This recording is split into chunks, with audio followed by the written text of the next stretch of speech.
Setiap maghrib, warga kampung dilarang melewati satu persimpangan tertentu karena dipercaya ada hantu anak kecil yang akan ikut pulang jika ada yang melihatnya.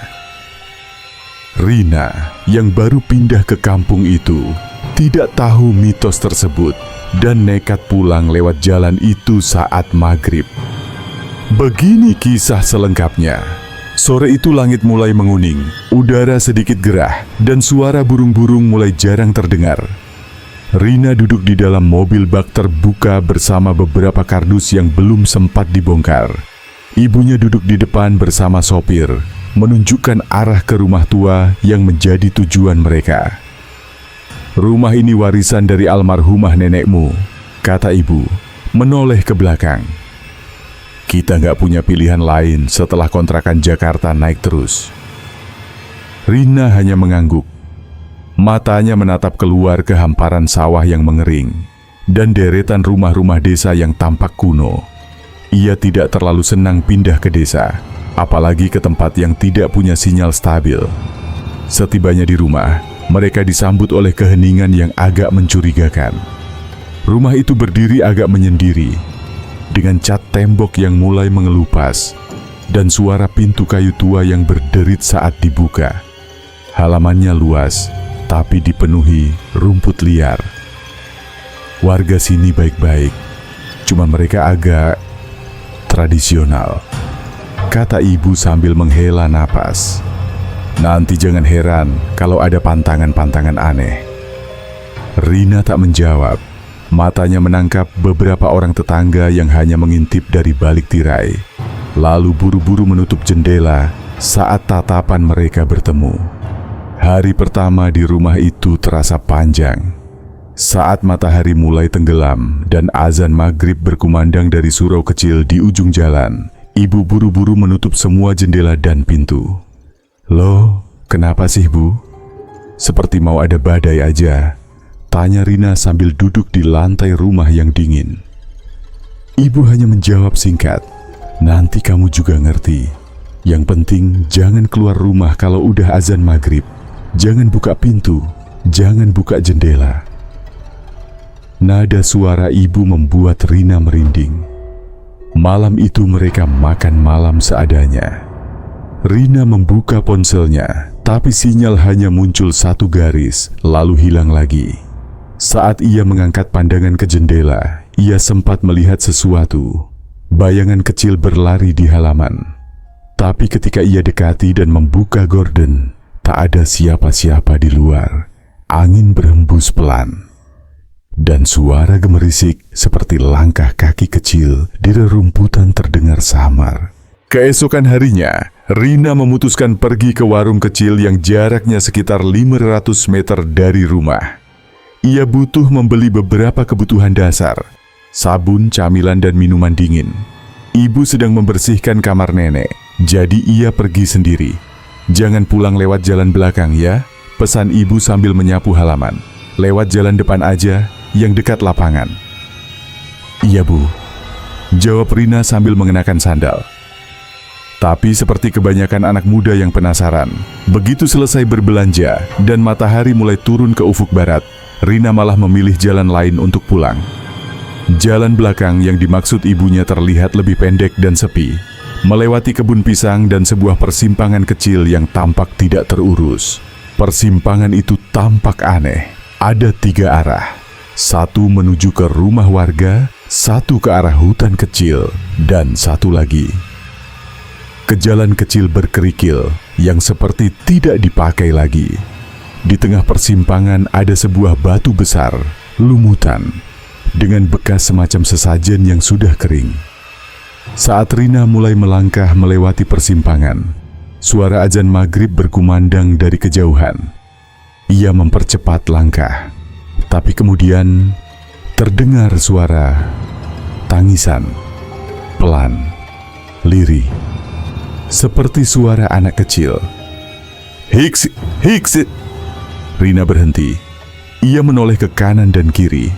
Di bawah pohon pisang berdiri seorang anak kecil. Wajahnya samar karena tertutup bayangan pohon. Ia mengenakan baju lusuh, tubuhnya kotor, dan ia menangis pelan sambil menatap Rina. Rina mendekat. "Hei, kamu kenapa? Tersesat ya?" tanyanya. Anak itu tidak menjawab, hanya memandangi Rina dengan mata kosong yang terasa dingin. "Aku tersesat. Boleh ikut pulang?" bisiknya kemudian. Lirih, hampir tak terdengar. Tanpa berpikir panjang, dan karena kasihan, Rina mengangguk. "Iya, ayo ikut." Saat ia berbalik dan mulai berjalan pulang, anak itu ikut di belakangnya. Tanpa suara, tanpa langkah, hanya bayangan kecil yang mengikuti dari kejauhan. Sesampainya di rumah, Rina menutup pintu dan memanggil ibunya. "Bu, tadi aku ketemu anak kecil di jalan belakang. Kasihan, dia tersesat." Ibu yang sedang menyalakan kompor tiba-tiba menoleh dengan tatapan tajam. "Kamu lewat jalan belakang?" Suaranya berubah datar. "Serius?" Rina mengangguk pelan. "Kamu lihat anak kecil?" "Iya." Ibu meletakkan sendok sayur dengan tangan gemetar. "Ya Allah, Rina, kamu bawa dia masuk." Rina bingung. Maksud ibu apa? Sebelum ibunya bisa menjawab, terdengar suara tawa kecil dari dalam kamar nenek yang seharusnya kosong. Malam pertama setelah Rina bertemu anak kecil itu terasa lebih berat dari biasanya. Meski pintu dan jendela sudah dikunci rapat, udara dingin tetap merambat masuk ke seluruh ruangan. Rina merasa seperti terus diawasi, tapi setiap ia menoleh, tak ada siapa-siapa. Ia mencoba tidur lebih awal, tapi matanya tak kunjung terpejam. Jam menunjukkan pukul 01.00 saat suara langkah kaki kecil terdengar di lorong rumah. Tap, tap, tap. Perlahan, pelan, seperti kaki mungil yang tidak mengenakan alas kaki. Rina bangkit dari tempat tidur. Ia membuka pintu kamarnya sedikit dan mengintip keluar. Lorong itu gelap, hanya diterangi cahaya samar dari dapur. Ia mendengar suara mainan kayu yang terguling pelan, lalu sunyi kembali. Keesokan paginya, ibu bertanya sambil membawa sapu ke ruang tengah. "Siapa yang mainan boneka semalam?" Rina menoleh. "Boneka?" Ibu menunjukkan boneka kecil lusuh yang kemarin tidak ada. Matanya hanya satu, bajunya sobek, dan kepalanya agak miring seperti pernah diinjak. Rina tercekat. Itu boneka yang dilihatnya dalam mimpi semalam. Diberikan oleh anak kecil itu sambil berkata, "Sekarang kita bisa main sama-sama." Hari ketiga, ibu mulai sering membaca doa keras-keras di sore hari. Kadang menaburkan garam di tiap sudut rumah. Rina menyangka itu hanya kebiasaan kuno. Sampai sore itu, ia membuka lemari pakaiannya dan menemukan jejak kaki kecil di lantai kayu kamar. Jejak itu basah, seolah baru saja melangkah masuk dari hujan. Tapi hari itu cerah. Tidak ada hujan, tidak ada yang masuk rumah. Ibu akhirnya membuka suara. "Kalau kamu jawab iya ke anak kecil di persimpangan itu, artinya kamu mengizinkan dia ikut masuk." Rina menggeleng kuat-kuat. "Aku cuma kasihan, Bu." Dia bilang tersesat. Ibu menatapnya penuh khawatir. "Kamu nggak salah. Tapi sekarang, kita nggak bisa usir dia begitu saja." Sejak pertemuan di persimpangan itu, suasana rumah berubah. Setiap kali matahari mulai tenggelam dan azan maghrib berkumandang, hal-hal ganjil mulai terjadi. Pintu kamar nenek yang selalu ditutup tiba-tiba terbuka sendiri dengan suara decitan lambat. Rina sempat mengira ibunya masuk, tapi saat ia cek, kamar itu kosong dan lebih dingin dari biasanya, seperti kulkas yang terbuka terlalu lama. Di meja makan, pernah ada sebuah boneka kayu kecil, lusuh, dengan satu mata hilang yang Rina yakin tidak pernah dibawa ke rumah. Ibunya pun mengaku tidak tahu asal-usul boneka itu. "Jangan sentuh apapun yang bukan milik kita," ujar ibu, wajahnya tegang. Ia bahkan mulai menyalakan dupa setiap sore dan membaca doa pelan-pelan sambil mengelilingi rumah. Tapi malam itu, sesuatu yang lebih menakutkan terjadi.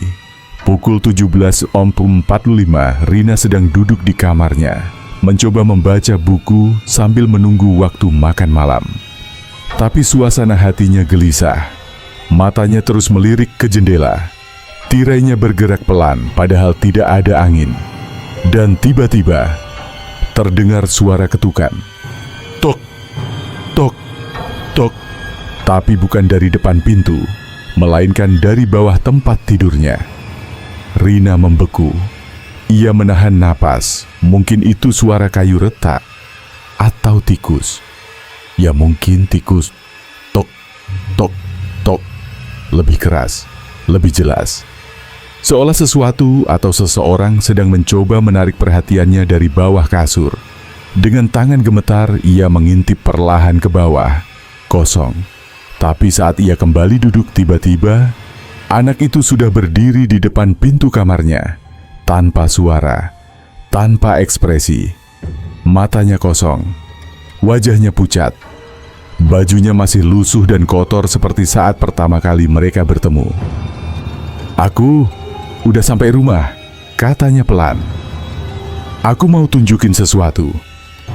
Dan dalam sekejap, lampu kamar padam. Lampu kamar padam seketika. Rina menjerit, tapi suaranya seperti tenggelam dalam keheningan. Tidak ada respons dari ibunya di luar kamar. Tidak ada cahaya dari celah pintu.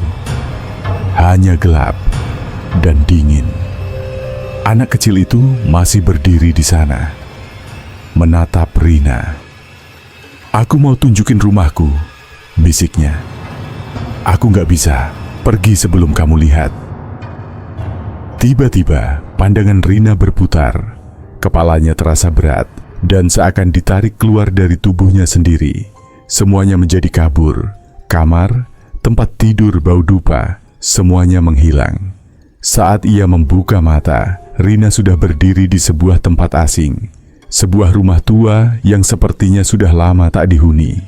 Cat temboknya mengelupas, jendela-jendelanya pecah, dan halaman depannya penuh ilalang tinggi. Anak kecil itu ada di sampingnya. "Itu rumahku." Langkah Rina terasa berat saat mengikuti anak itu ke dalam. Tapi entah kenapa tubuhnya bergerak sendiri, seperti digerakkan oleh sesuatu yang tak terlihat. Di dalam rumah terasa seperti memasuki kenangan yang dibekukan dalam waktu. Ada kursi kecil patah, ada boneka lusuh yang mirip dengan yang pernah muncul di rumahnya, dan ada bekas darah yang mengering di lantai. Anak itu menunjuk ke sudut ruangan. "Itu aku." Rina melihat seolah sedang menonton ulang kejadian masa lalu. Seorang bocah sedang duduk sendirian, lalu terdengar suara mobil melaju kencang. Brak. Tubuh kecil itu terpental. Nafasnya terengah. Tapi suara mobil itu tak berhenti. Ia ditinggalkan. "Ayahmu," bisik bocah itu. "Dia yang ninggalin aku di sini." Rina menatap bocah itu dengan mata berkaca-kaca. "Ayahku sudah meninggal." "Aku tahu," jawabnya. "Tapi rasa sakitku belum ikut mati. Aku cuma mau dia lihat rumah ini. Tempat terakhirku. Aku gak tahu harus kemana lagi." Dalam sekejap, Rina tersentak bangun di kamarnya. Nafasnya memburu. Lampu kamar kembali menyala. Ibunya panik berdiri di ambang pintu. "Kamu pingsan, kamu gak jawab-jawab," serunya. Rina menangis. Ia menunjuk ke arah jendela. "Bu, aku tahu siapa anak itu. Dia korban ayah." Ibu terdiam, lalu menunduk, perlahan mengangguk. "Ayahmu gak pernah bisa memaafkan dirinya sendiri setelah kejadian itu. Makanya dia nggak pernah cerita. Tapi arwah anak itu masih menunggu seseorang buat mengakuinya, menunggu seseorang buat tahu kisahnya. Malam itu, Rina menyalakan lilin dan meletakkan boneka kecil itu di meja. Ia menulis nama anak itu yang akhirnya ia lihat di rumah tua. Raffi. Maafkan kami, Raffi, bisiknya. Di luar, angin malam terasa lebih tenang. Dan pintu kamar nenek tidak terbuka lagi. Pagi harinya, udara terasa lebih segar dari biasanya. Burung-burung bersiul di pohon mangga samping rumah, dan sinar matahari menyelinap pelan ke dalam kamar Rina. Untuk pertama kalinya, rumah itu terasa lega. Tidak ada suara langkah kaki kecil, tidak ada pintu berderit, dan yang paling penting, tidak ada bayangan anak kecil di ujung lorong. Rina dan ibunya duduk bersama di ruang tamu sambil meminum teh hangat. Wajah ibunya masih tampak letih, tapi ada rasa lega yang tak bisa disembunyikan. Aku kira semuanya udah selesai, Bu, kata Rina pelan. Ibunya mengangguk menatap keluar jendela. Mungkin dia sudah tenang, mungkin sekarang dia bisa jalan pulang. Rina tersenyum tipis, tapi di dalam hatinya masih ada yang mengganjal. Sesuatu yang belum sepenuhnya selesai. Saat sedang menyapu kamar nenek, Rina menemukan sebuah kotak kayu kecil di balik lemari. Terkunci, berdebu, dan tampak sudah lama tidak disentuh. Setelah membukanya dengan paksa, di dalamnya terdapat beberapa dokumen tua. Salah satunya adalah surat kecelakaan yang terjadi belasan tahun lalu.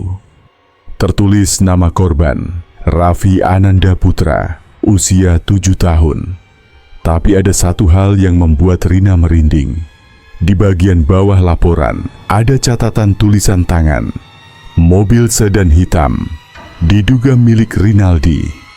Itu nama ayahnya. Dan satu lagi, sebuah foto usang. Tampak seorang bocah laki-laki berdiri di depan rumah tua yang ditunjukkan Raffi semalam. Di belakangnya, seseorang berdiri. Mukanya tertutup bayangan pohon. Tapi Rina bisa mengenalinya. Wajah itu adalah ayahnya. Malam itu, meski sudah minta maaf, meski sudah tahu kisah sebenarnya, teror itu kembali. Dengan cara yang berbeda. Jam menunjukkan pukul 17.09, 1 menit sebelum azan. Tiba-tiba televisi menyala sendiri. Layar berderak. Suara statis menggema ke seluruh rumah.